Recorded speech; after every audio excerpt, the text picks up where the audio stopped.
ሰላም ጤና ይስጥልን ውድ ቻናላችን ቤተሰቦች እንደምን ሰነበታችሁ። ዛሬ እንደተለመደው አዲስ ነገር ይዘንላችሁ መጥተናል። አብራችሁን ቆዩ። በዛሬው ርዕሳችን ስለ ጤናማ አመጋገብና ስለምንመገባቸው የምግብ አይነቶች በጋራ የምናይ ይሆናል። እስከ ቪዲዮ መጨረሻ አብራችሁን ቆዩ። ጤናማ መሆን የሁላችንም ምኞት ነው፣ ግን ጤና የሚገነባው እንዴት እንደሆነ በትክክል እናውቃለን? ዛሬ ለጤናችን ዋነኛ መሰረት የሆነውን ጥሩ የአመጋገብ ዘዴን እንቃኛለን። የምንመገበው ምግብ የዕለት ከዕለት እንቅስቃሴያችንን ከመደገፍ ባሻገር ከብዙ አደገኛ በሽታዎች የሚከላከለን ጋሻ መሆኑን እናውቃለን። በዚህ ቪዲዮ ውስጥ የተመጣጠነ ምግብ ማለት ምን እንደሆነ፣ የትኞቹ የምግብ አይነቶች ወሳኝ እንደሆኑና እነዚህ ምግቦች የትኞቹን በሽታዎች ለመከላከል እንደሚረዱ በዝርዝር እንመለከታለን። እስከ መጨረሻው አብራችሁን ቆዩ።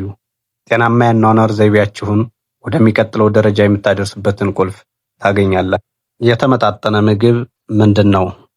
የተመጣጠነ ምግብ ማለት ሰውነታችን በአግባቡ ለመስራት የሚያስፈልጉትን ሁሉንም ንጥረ ነገሮች እንደ ካርቦሃይድሬት፣ ፕሮቲን፣ ስብ፣ ቫይታሚን፣ ማዕድናትና ውሃ በትክክለኛው መጠን ማግኘት ማለት ነው።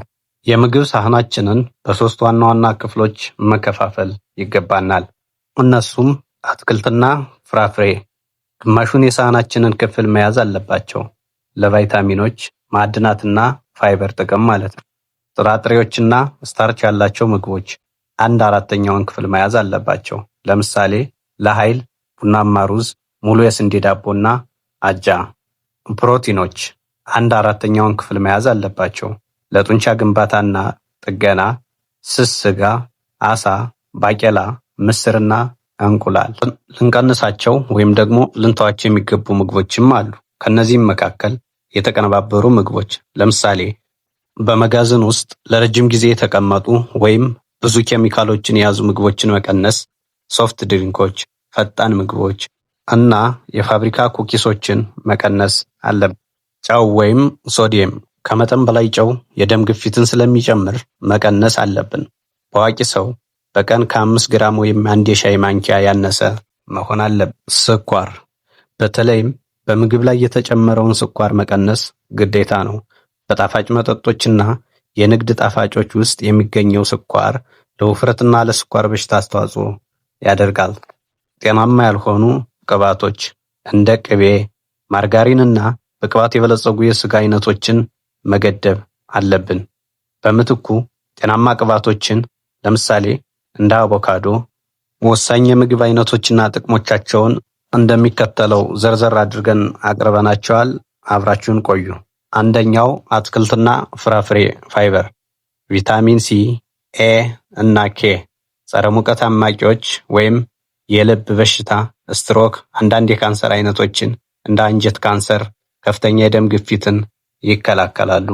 ሙሉ እህሎች ከፍተኛ ፋይበር ያላቸው ማለት ነው።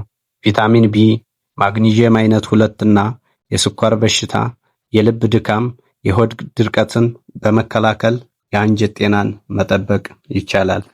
ጥራጥሬዎች የእጽዋት ፕሮቲን ፋይበር፣ ብረት፣ ፎሊት፣ ከፍተኛ ኮሌስትሮል፣ የደም ስኳር መጠንን ማስተካከል ለልብ ጤናማነት ይጠቅማሉ። የኦሜጋ 3 ምንጮች አሳና ለውዝ። ኦሜጋ 3 ፋቲ አሲድ የአንጎል ጤና፣ የእብጠት ቅነሳ፣ የልብና የደም ስር በሽታዎችን ይቆጣጠርልናል። ውሃ፣ እርጥበት የሰውነት ሙቀትን ማስተካከል፣ የምግብ መፈጨት፣ የኩላሊት ጠጠር ድርቀት፣ የኃይል እጥረት እንዳይከሰት ያደርጋሉ ማለት ነው። ጸረ ሙቀት አማቂዎች በቤሪ ፍሬዎች እንደ እንጆሪ፣ ስፒናችና ለውዝ ውስጥ በብዛት የሚገኙ ሲሆን ሴሎቻችንን ከጉዳት የሚከላከሉና የበሽታ የመከላከል አቅምን የሚጨምሩ ናቸው። ፋይበር በአትክልት ፍራፍሬና ሙሉ እህሎች ውስጥ የሚገኝ ሲሆን የምግብ መፈጨትን በማሻሻል የአንጀት ጤናን ይጠብቃል። ፕሮባዮቲክስ እንደ እርጎና ኬፊር ባሉ ምግቦች ውስጥ የሚገኙ ጤናማ ባክቴሪያዎች ሲሆኑ የአንጀትን ጤንነትና የበሽታ መከላከል ስርዓትን ያጠናክራሉ። ጤናማ አመጋገብና የበሽታ መከላከያ ክፍል 1 የልብ በሽታና ስትሮክ መከላከል። የሚመከሩ ምግቦች ዝቅተኛ ቅባት ያላቸው ምግቦች እንደ ኦሜጋ 3፣ አሳ፣ ተልባ፣ ቺያ ዘር። ብዙ ፋይበር ለምሳሌ ፍራፍሬና አትክልት ማለት ነው። መቀነስ ያለባቸው ምግቦች ከፍተኛ የሶዲየም መጠን ያላቸው ምግቦች፣ በስብ የተሞሉ ስጋዎች። እነዚህን ምግቦች መቀነስ ግድ ነው። ለምን ካሉ ደግሞ እነዚህ ምግቦች የደም ወይም የኮሌስትሮልና የደም ግፊትን በመቀነስ የደም ስሮችን ጤናማ ያደርጋሉ። የስኳር በሽታን ለመከላከል የሚመከሩ ምግቦች ውስብስብ ካርቦሃይድሬት ለምሳሌ ሙሉ እህሎች፣ አትክልቶችና ጥራጥሬዎችን መመገብ ይመከራል። መቀነስ ያለባቸው ምግቦች ደግሞ የተጨመረ ስኳር እና ስብ ነክ ነገሮችን መቀነስ። ለምን ካሉ ፋይበርና ውስብስብ ካርቦሃይድሬትስ የደም ስኳር መጠን ቀስ በቀስ እንዲጨምር በማድረግ የኢንሱሊን ስሜታዊነትን ያሻሽላሉ። ካንሰርን ለመከላከል የሚመከሩ የምግብ አይነቶች በጸረ ሙቀት አማቂ የበለጸጉ ምግቦች ለምሳሌ ብሮኮሊ፣ ጎመን፣ ካሮት፣ የቤሪ ፍሬዎችና ብዙ ፋይበር ያልበዛባቸው ምግቦችን መመገብ። መቀነስ ያለብን ከመጠን በላይ ቀይ ስጋና የተቀነባበሩ ስጋዎችን እንደ ቋሊማ ወይም ሆት ዶግ ያሉ ምግቦችን መቀነስ። ለምን ካሉ ደግሞ ጸረ ሙቀት አማቂዎች የሴሎችን ዲኤንኤ ከጉዳት ይከላከላሉ። ፋይበር ደግሞ ቆሻሻን በፍጥነት ከሰውነት በማስወገድ የአንጀትን ካንሰር ለመቀነስ ይረዳል። አያችሁ፣ ጤናማ አመጋገብ ከጊዜ ወደ ጊዜ ከባድ የሆኑ በሽታዎችን ለመከላከል የሚያስችል ኃይል አለው። ትክክለኛውን ምርጫ ማድረግ ዛሬ በምትወስዱት እያንዳንዱ ንክሻ ይጀምራል።